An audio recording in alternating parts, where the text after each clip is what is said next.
Whales are some of the largest mammals on Earth, and they can likely take care of themselves just fine in many oceanic circumstances. But even the biggest whale doesn't stand much of a chance against the biggest boats. So now there's technology to help ensure fewer whales are killed by ship collisions. According to Reuters, the Blue Boat Initiative has begun installing a network of smart buoys along the western coast of South America. The buoys use software that listens to the sounds of the ocean and, with some help from artificial intelligence, picks out animal noises. Those noises are then used to provide ships with the animal type and exact location.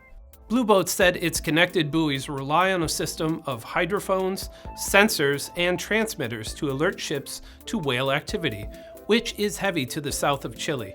The initiative said the combination of fjords and sub-Antarctic currents make the area a popular feeding and breeding ground for whales. By focusing the efforts in that region, the initiative can hopefully reduce the number of whales killed each year, which has become a massive problem. As Engadget points out, the World Sustainability Organization estimates 18,000 to 25,000 whales are killed in ship collisions each year. Besides being extremely majestic, whales also do a lot of good for their ecosystems.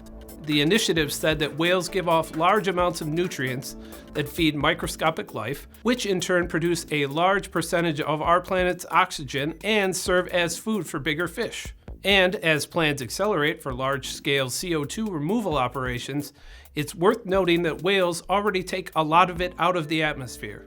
According to Blue Boat, a whale can put away 33 tons of CO2 over its lifetime, 1,500 times what a tree can handle. I'm Ben Munson, and this is IEN Now.